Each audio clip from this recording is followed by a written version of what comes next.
Last episode में हमने देखा था कि जियांग टीआन का जमकर के सामना करता है, पर वो उसके आगे कमजोर था। वहीं बाई और बुकेंग को भी पता चल जाता है कि टीआन मर चुका है। अब जियू भी टीआन के सामने पहुंच चुका है। जियांग टीआन को डिस्ट्रॉय करने के लिए खुद का सेक्रीफाइस कर देता है। तो दोस्तों देखेंगे आज की एपिसोड में क्या होगा, क्या जियांग का सेक्रीफाइस किसी काम आएगा। तो चलिए स्टार्ट करते हैं आज की एक्सप्लेनेशन। टियान जियो पर हमला करता है और जियो नोटिस करता है कि जियांग की सोल यूनिक है, क्योंकि वो अभी आसमान में था और अब जियो उस पर अपने स्वॉर्ड की का यूज कर हमला करना स्टार्ट कर देता है, जिसके जवाब में टियान भी हमला करता है, जिसकी रोशनी वुकिंग और बाई देख सकते थे। वुकिंग समझ जाता है कि ये उसका अंकल जियो है, वो अकेला टियान से फाइट कर रहा है, उन्होंने मेरा वेट क्यों नहीं किया। वहीं बाई लॉन्ग भी जियो की टेक्निक की तारीफ करती है, लेकिन वो टिआन के लिए कुछ भी नहीं थी। जियो भी टिआन की कमजोरी के बारे में सोच रहा था कि अगर उसे उसकी कमजोरी पता चलती है तो उसे इजीली हराया जा सकता है। जियो की किसी भी टेक्निक का टिआन पर कुछ असर नहीं होता और अब टिआन अपनी पावर का यूज करना स्टार्ट करता है। वहीं शेन यान लिन युई और ताइजी के पास पहुंचता है और वो देखता है कि टिआन अपना ब्लड स्पेयर को क्रिएट करता है, जिसे जियो ने उसे यूज करने के लिए मजबूर कर दिया। अब ताइजी भी वहां जाकर के टिआन की हेल्प करने का पूछता है, पर शेन यान कहता है मेरे पास में उससे भी ज्यादा काम है तुम दोनों के लिए, और वो उन्हें अपने साथ चलने का बोलता है, जिस पर ताइजी कहता है टिआन टॉम के अंदर डिफेंसिव पावर है। शेन यान बताता है कि वो अब खत्म हो चुकी है। वहीं टिआन अपने ब्लड स्पीयर से जियो पर हमला करने से पहले कहता है तुम मेरे फर्स्ट ओपोनेंट बनोगे, और उसे फाइट चैलेंज करता है। जियो वापस से पास्ट में चला जाता है और हमेशा की जैसे इस बार भी वो अपने भाई के पास होता है। उसका भाई कहता है हम कुछ भी कर ले, पर हम गॉड को बीट नहीं कर सकते, क्योंकि वो हमसे ज्यादा स्ट्रांग है, वो अपनी डिवाइन पावर का यूज करके कुछ भी कर सकते हैं। तब जियो पूछता है कोई तो होगा उनमें से जो सबसे ज्यादा स्ट्रांग होगा, उनके ऊपर होगा। तब उसका भाई बताता है ग्रेट गॉड। उसका भाई बोलता है वो टिआन है, उसकी पावर इतनी हाई है जितनी आसमान, जिसे कोई छू नहीं सकता, और आज वो उसी के सामने था। जियो उस पर हमला करता है, जिसे टिआन सिर्फ एक हिट से दूर कर देता है और कहता है आज मैंने एक बंदर को इंसान में बदलते देखा, और अगर सच में तुम्हारे पास कुछ है तो मुझे अपनी पावर दिखाओ, मैं अपना डिसीजन बदल दूंगा। सिर्फ एक बार प्रूव करो खुद को तुम एक अच्छे इंसान हो, और उसे फाइट कंटिन्यू लगता है। वहीं शेन यान उन दोनों को लेकर के टिआन टॉम पहुंचता है। टिआन भी हेवन पावर को यूज कर उस पर स्काईलाइट से हमला कर देता है। उसमें जियो पूरी तरह से जलने लगता है, पर जियो फिर भी हार नहीं मानता और वो उसके उस बार को ही ब्लॉक कर देता है। और अब दोनों की स्वॉर्ड फाइट होती है। लगभग बराबरी की टक्कर हो रही थी, पर टिआन जियो से कहीं ज्यादा स्ट्रांग था, लेकिन जियो भी पीछे नहीं हट रहा था। और बाइलोंग भी नोटिस करती है कि टिआन जियो के साथ में फुल पावर का यूज कर रहा था। मतलब आज पहली बार उसने किसी ह्यूमन को रेस्पेक्ट दिया था, जो कि जियो ही था। जोरदार धमाका होता है और जियो दूर जाकर के गिरता है, जिसमें वो घायल भी हो चुका था। तब टिआन उसकी तरफ आते हुए कहता है तुम्हारा खेल खत्म, पर जियो कहता है नहीं, खेल तो अभी शुरू हुआ है, और उसे फाइट करने लगता है। और अब जियो को सबसे पहले जितना जल्दी हो उस ब्लड स्पेयर से पीछा छुड़ाना होगा, और अपनी तलवार जो टिआन का फुल पावर के साथ में यूज कर टिआन पर हमला करता है। और इस दिन का उसे सालों से इंतजार था। वहां मौजूद सभी लोग चौंक जाते हैं, क्योंकि जियो के इस बार से ड्रैगन टिआन का सर कट चुका था। शेन यान भी हैरान था, क्योंकि टिआन ड्रैगन का सर सिर्फ कुछ गॉड ही काट सकते थे, जो कि स्पेशल थे। वहां खड़ी गॉड्स आर्मी भी ये देख करके घबरा जाती है। टिआन ड्रैगन का सर एक इंसान ने काट दिया। टिआन का गुस्सा भी अभी शांत नहीं हुआ था। वो नोटिस करता है कि आज पहली बार टिआन की कमजोरी नजर आ रही थी। इस मौके का फायदा उठाकर के जियो अपने कल्टीवेशन कर वापस से टिआन पर हमला करता है, और इस बार टिआन भी अलर्ट हो चुका था। और अब वहां पर व्हाइट तेज रोशनी फैलने लगी थी, जिसमें किसी को कुछ भी नजर नहीं आता। पर उस हमले में किसी को तो चोट लगी थी। हर तरफ व्हाइट लाइट फैल रही थी, जिसे टिआन ने ही छोड़ा था, जिससे वहां मौजूद लोग मर रहे थे, वो उसमें पिघल रहे थे। इवन खुद गॉड आर्मी भी उसमें पिघलने लगती है। इस रोशनी की वजह से जियो भी घायल हो चुका था। टिआन ने अपनी ब्लड स्पेयर पर उसे ऊपर हवा में उठाया था। वो गैंग भी लगभग पहुंचने को था, और आज जियो की पावर को देख करके टिआन भी एक्सेप्ट करता है कि वो मंकी नहीं ह्यूमन है, लेकिन कोई भी मेरे सामने स्टैंड नहीं कर सकता। और अब टिआन एक और आखिरी बार जियो पर वार करता है उसे खत्म करने के लिए, लेकिन जियो के चारों ओर एक प्रोटेक्टिव शील्ड क्रिएट हो जाती है। ये देख टिआन को गुस्सा आता है कि कौन है जिसने ये सब किया। बाई लोंग भी हैरान थी कि किसी ने हे लोंग को चैलेंज किया।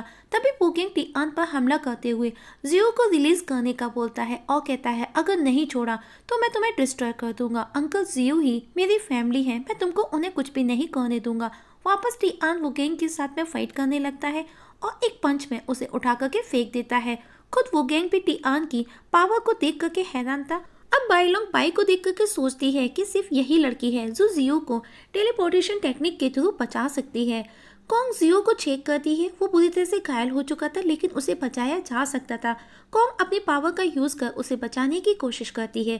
उन सबको देख करके टियान बोलता है तुम लोग तो मिंग कबीले के नहीं हो और उनको डिस्ट्रॉय करने उनके करीब आने लगता है। ये देख करके कॉन्ग बाई को कहती है उसे थोड़ा समय चाहिए। वो जाकर के उसे रोकने का बोलती है। बाई बेचारी मासूम सी टियान के आगे ऐसा गार्ड खड़ी हो जाती है पर जोंगजी उसके आगे आकर के खड़ा हो जाता है।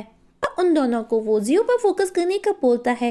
टियान को करीब आता देख करके जोंगजी को भी डर लग रहा था। डर के मारे उसके भी पसीने छूट रहे थे, लेकिन तभी वो देखता है कि वुगोंग उसके आगे आकर के खड़ा हो जाता है और वो जोंगजी को आराम करने का बोलता है और टियान को अपना इंट्रो देता है।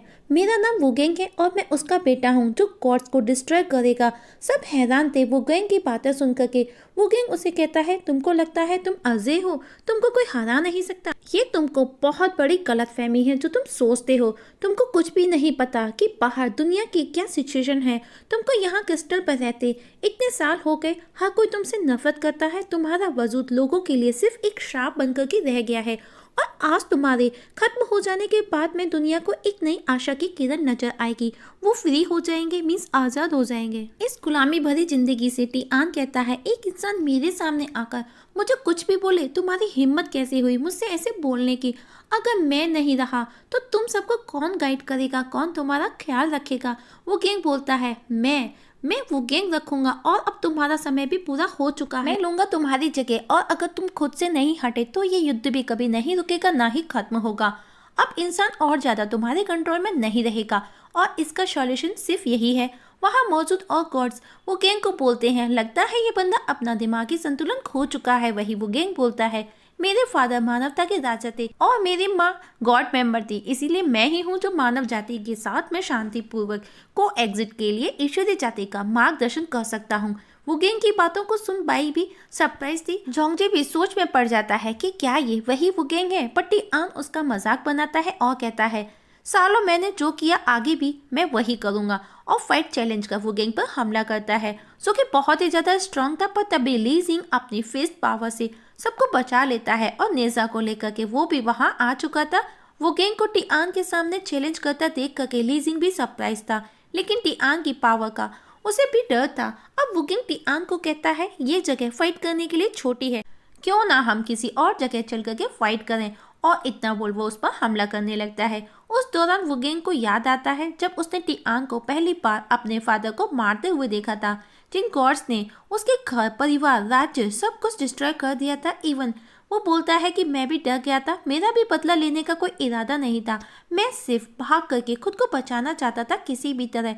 पर आज मैं बिल्कुल भी वैसा नहीं हूँ जैसा कल था। मुझे पता है टियान मुझसे कहीं ज्यादा स्ट्रांग है, पर मुझे कुछ भी करके ये फाइट जीतनी होगी और उस पर हमला करने लगता है।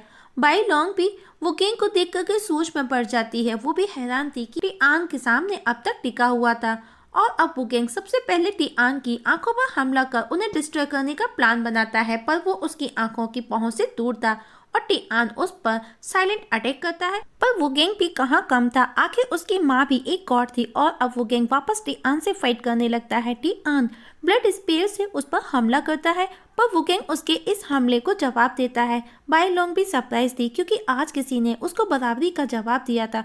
खुद को अंडर प्रेशर आता देख वुगेंग लीजिंग से सपोर्ट मांगता है। गॉड को सॉरी बोलता हुआ लीजिंग वुगेंग को सपोर्ट करता है और टियान पर हमला करता है, जिसकी वजह से वुगेंग भी दूर जाकर के गिरता है और वो फील करता है कि लीजिंग पहले से कहीं ज्यादा स्ट्रांग लग रहा था और अब वो सबको लगा टियान लीजिंग के माउंटेन फिस्ट के नीचे दब करके मर गया। सब खुश हो जाते हैं, इवन नेजा भी अपने फादर की स्किल को देख करके बहुत खुश होता है।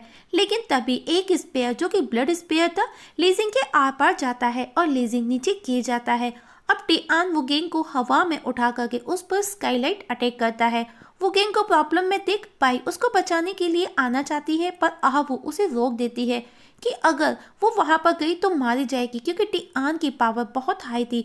अगर वो उनके करीब भी जाती है तो भी मारी जाएगी, और कहती है हम उनकी हेल्प नहीं कर सकते।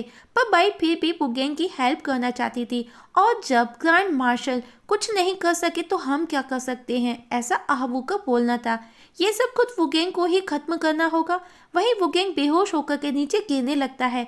उसे लगा कि वो मरने वाला है, उसे सब याद आने लगता है, और तभी जोरदार धमाका होता है और इस जगह हमारी आज की एक्सप्लेनेशन खत्म हो जाती है।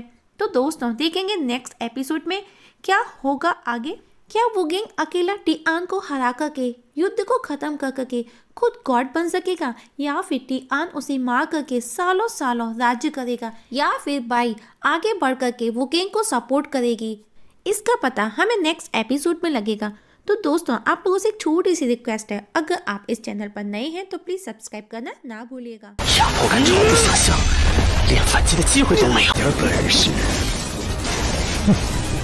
现在便给我去死吧！